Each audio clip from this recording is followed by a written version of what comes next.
Gold, trusted gold buyers. మీరు తాకట్టు పెట్టిన బంగారాన్ని విడిపించి ఈ రోజు ఉన్న మార్కెట్ ధరకు కొనబడను.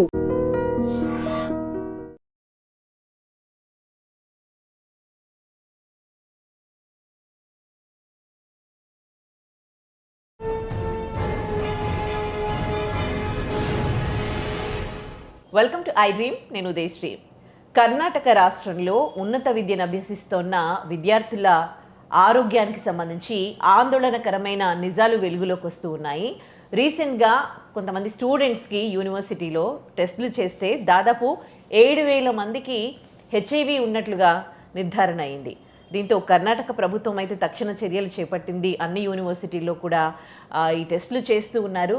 ఏదేమైనప్పటికీ యువత ఈ ఏజ్లో హెచ్ఐవి బారిన పడడము, దాని ద్వారా వాళ్ళు ఎంతమందికి స్ప్రెడ్ చేస్తున్నారు, అసలు ఏం జరుగుతోంది, దీనికి సంబంధించి అయితే ఆందోళన వ్యక్తమవుతోంది. ఇదే ఇవాల్టి మన టాపిక్. దీనిపై మాట్లాడడానికి మనతో ఉన్నారు motivational speaker, family counsellor, public speaker Rajani Rama గారు. నమస్తే అండి. నమస్తే ఉదయ. సో చాలా భయం వేస్తుంది ఈ జెన్జీ కిడ్స్కి సంబంధించి. ఒక విషయం రెండు విషయం కాదు, ఏ దాంట్లో కూడా అంటే విపరీతమైన ఫ్రీడమ్ వచ్చేసి, అంటే అది మా భావ ప్రకటన స్వేచ్ఛ అంటున్నారు. ఈ స్వేచ్ఛతోటి వీళ్ళు విచ్చలవిడితనం ఎక్కువైపోయి చేయకూడని పనులు చేస్తూ ఉన్నారు. రీసెంట్గా వాళ్ళ ప్రొటెస్ట్ ఏంటి, వాళ్ళు చేస్తున్న పనులు ఏంటి, ఇప్పుడు టెస్టులు చేస్తే వాళ్ళకి హెచ్ఐవి రావడం ఏంటి. 7,000 మంది అంటే ఇంకా టెస్టులు చేసిన దాంట్లో 7,000 మంది అయితే ఇంకా ఎంతోమంది ఉన్నారు. వాళ్ళందరిలో చేస్తే ఎంతమందిలో బయటకు వస్తుండొచ్చు, అసలు ఏం జరుగుతుంది ఇంత ఆ ఏజ్లో. అంటే మళ్ళీ మనకి లెక్కల ప్రకారము, గణాంకాల ప్రకారం 18 to 25 ఇయర్స్ మధ్యలో వీళ్ళు హెచ్ఐవి బారిన పడుతూ ఉన్నారంట. ఏం చెప్తారు దీనికి సంబంధించి మీరు? అదే మీరు చెప్పినట్టు స్వేచ్ఛ, మా లైఫ్ మా ఇష్టం, మేము ఇలాగే ఉంటాం, నీకెందుకో లాంటి భావాలతోటి విచ్చలవిడిగా వాళ్ళ లైఫ్ని వాళ్ళు టర్న్ చేసుకుంటున్నారు. ఎలా కావాలంటే అలా. ఇప్పుడు ఒకప్పుడు హెచ్ఐవి ఎయిడ్స్ అని అంటే ప్రాణాంతకమైనటువంటి వ్యాధి. అంటే మామూలుగా టచ్ అయినా, బట్టలు వాడినా అట్లా ఏమి రాకపోవచ్చు, అంటే సెక్షువల్గానే ఇది వస్తుంది తప్ప పాక్షికంగా ఆ విధంగా అందరూ భయపడిపోయేవాళ్ళు. ఎవరి ఎంగిలన్నా తీసుకోవాలన్నా, ఎక్కడన్నా తినాలి తాగాలన్నా టచ్ చేయకపోవడం. గట్టిగా చెప్పాలంటే అప్పటి నుంచే use and throw glasses, plates అనేవి బాగా వాడకంలోకి వచ్చాయి. బాగా ఎక్కువగా అన్నమాట. ఇప్పుడు ఎట్లా అంటే పెళ్ళిళ్ళకి వెళ్తే కూడా విస్తరాకు, అరిటాకులు వేయడం మానేసి అవే వేసేస్తున్నారు. అంటే అది కల్చర్ అయిపోయింది చివరికి. అవి వాడటం, పారేయటం, అంటే ఒక జాగ్రత్త కోసం అన్నట్టుగా స్టార్ట్ అయ్యి అది కల్చర్గా మారిపోయింది. అంటే అప్పట్లో అంత భయపడేవారు. తర్వాత ఇంకా అనేకమైన వేరియంట్స్ రావడం, మనకు ముఖ్యంగా కోవిడ్ వచ్చిన తర్వాత గతం మర్చిపోయారు జనం. ఇప్పుడు ఈ అవేర్నెస్లో ఉన్నారేమో మరి తెలీదు, అది పాతే మర్చిపోయారు. అది కూడా ఒక భయంకరమైనటువంటి వ్యాధులే, చనిపోయేవారు అప్పట్లో. ఇప్పుడంటే వ్యాక్సిన్స్ వచ్చాయి, మెడిసిన్స్ వచ్చాయి కాబట్టి చాలా టేక్ ఇట్ ఈజీగా తీసుకుంటున్నారు. కానీ ఏదైనా సరే, ఏ మందైనా సరే దానికి ఒక స్టెప్స్ ఉంటాయి. ఒక స్టేజ్ వరకే మందులు.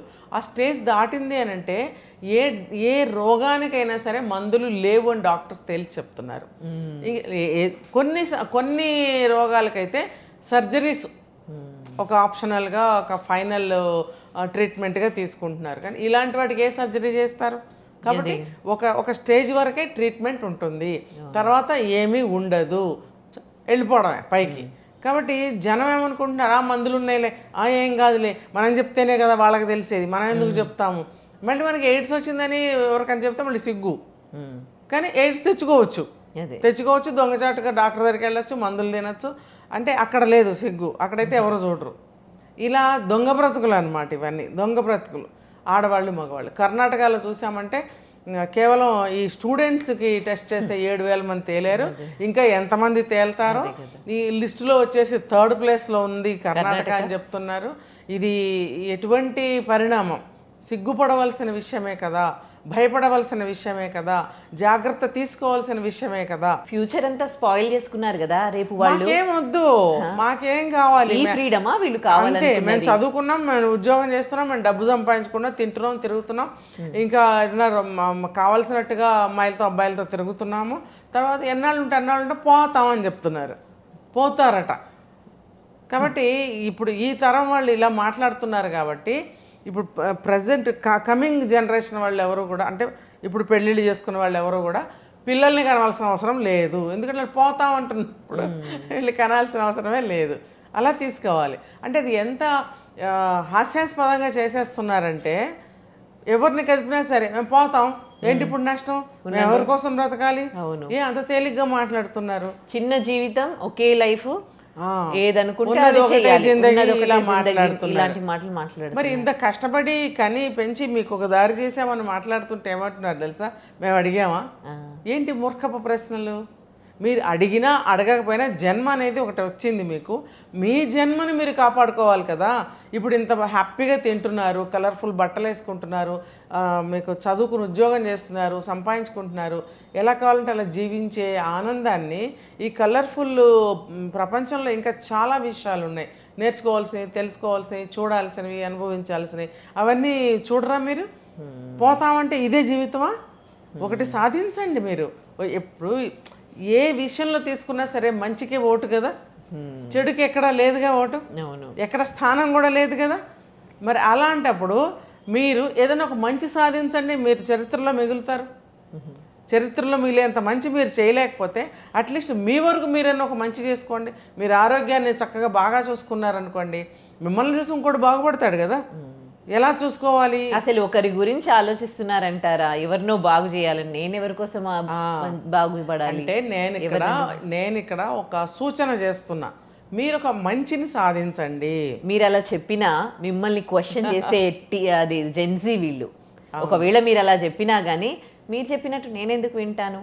ఇప్పుడు ఒకప్పుడు అంటే తల్లిదండ్రులు అంటే భయం భక్తులు, అంటే పెళ్ళి కాకముందు ఎవరితో మాట్లాడాలు కొంచెం లిమిటెడ్గా ఉండేవి. ఇప్పుడు వీళ్ళు ఈ హెచ్ఐవి బారిన పడుతూ ఉంటే ఇప్పుడు అనిపిస్తుంది అప్పటి పద్ధతులే బాగున్నాయి కదా.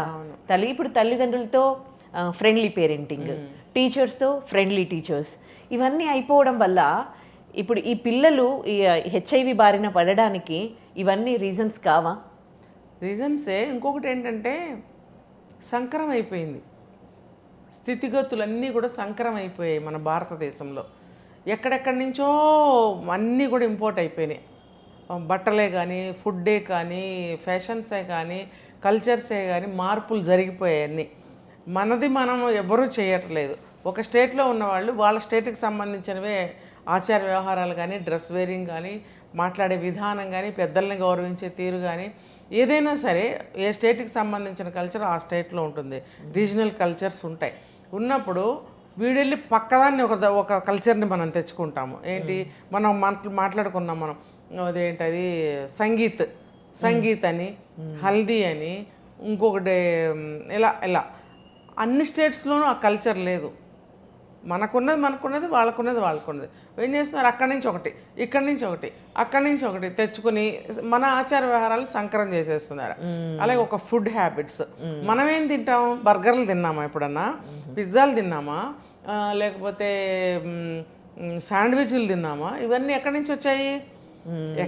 ఒకవేళ వస్తే ఎక్కడన్నా ఒక చోట ఆచారం పెట్టుకుంటే అది మనం మళ్ళీ అక్కడి నుంచి ఇక్కడ తెచ్చుకున్నాం. మనకు లేదు, మనకు అవసరం లేదు. మన వాతావరణానికి అనుబంధంగా సంబంధించిన ఫుడ్ మనం తినాలి.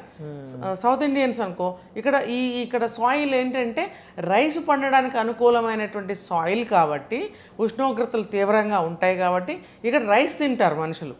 నార్త్ ఇండియాలో చలి ఎక్కువ కాబట్టి అక్కడ ప్రాంతం గోధుమలు పండడానికి అనుకూలం కాబట్టి అక్కడ వాళ్ళు గోధుమలు తింటారు.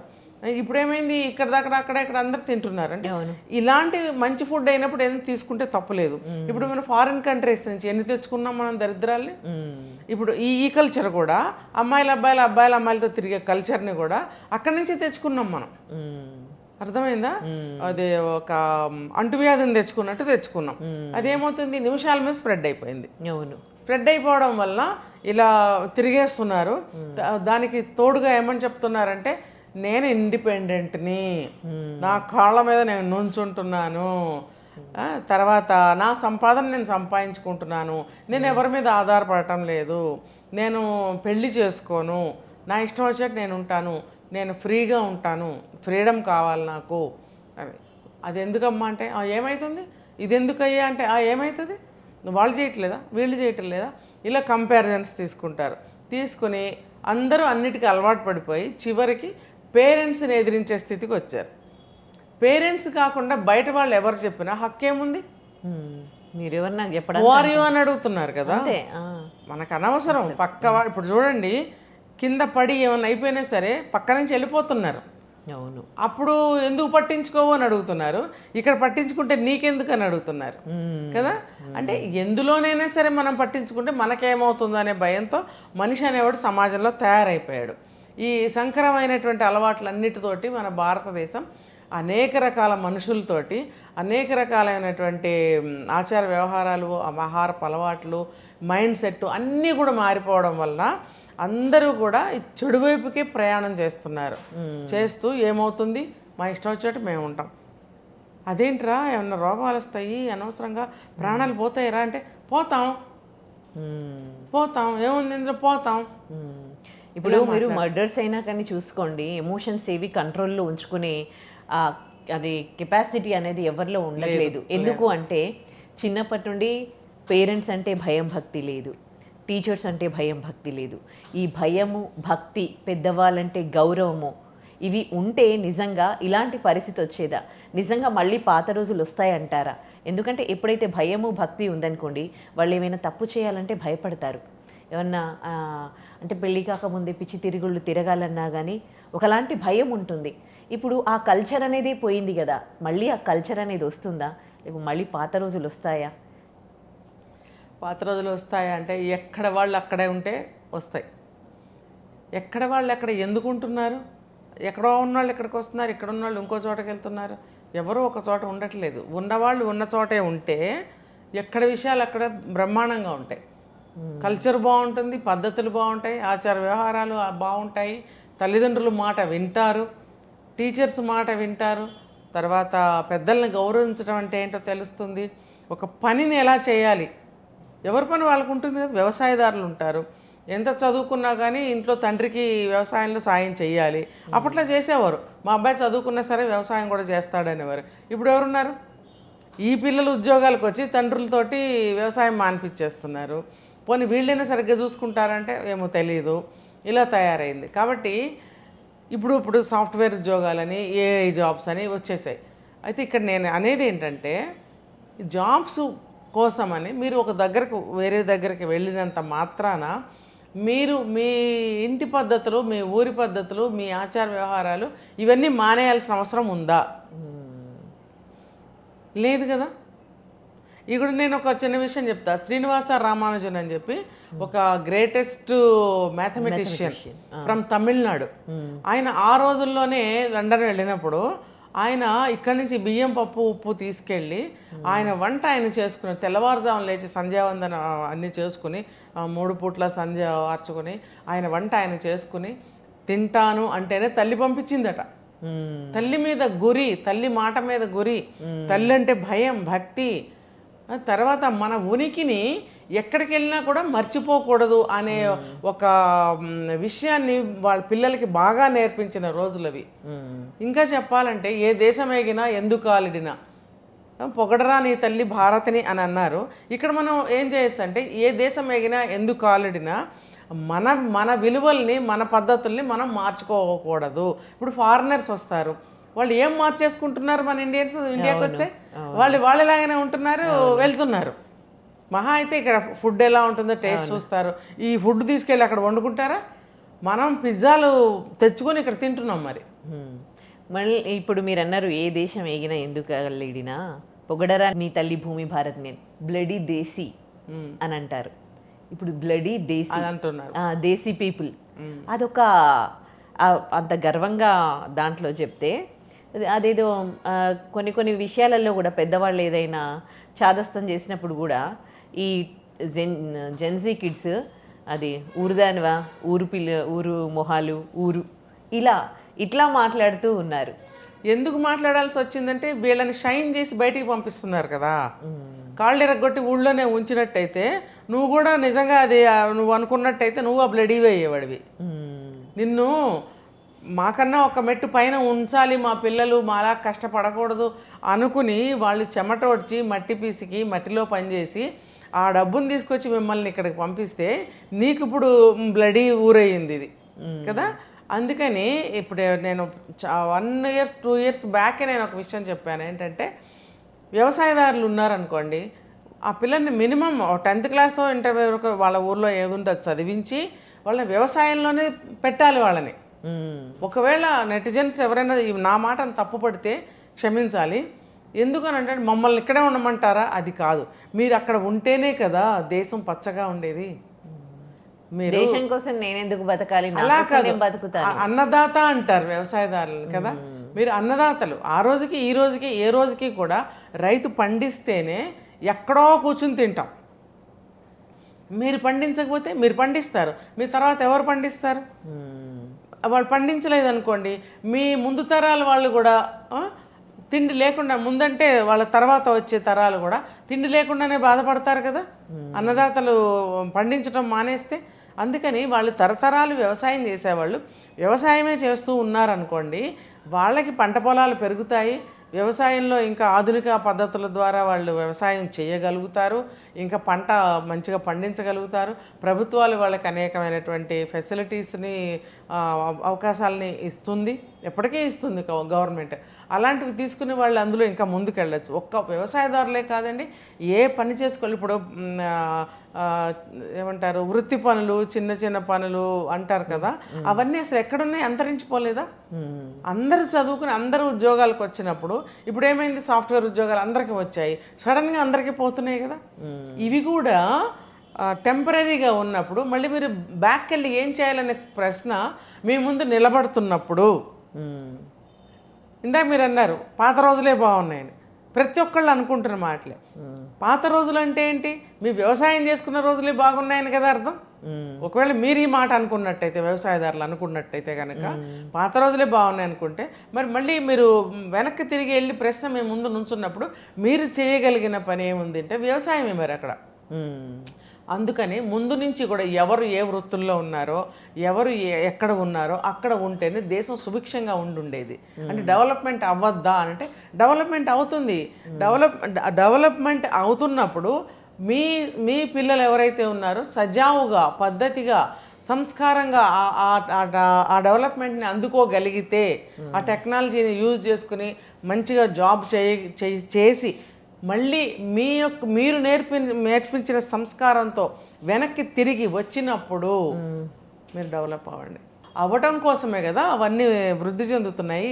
రైట్. కానీ ఏం చేస్తున్నారు వీళ్ళు?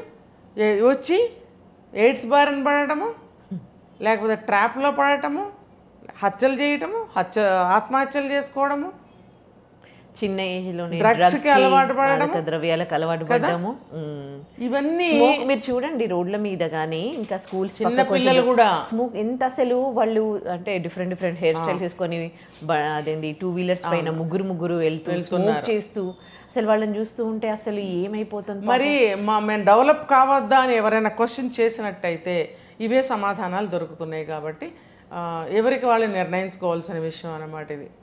థ్యాంక్ యూ అండి.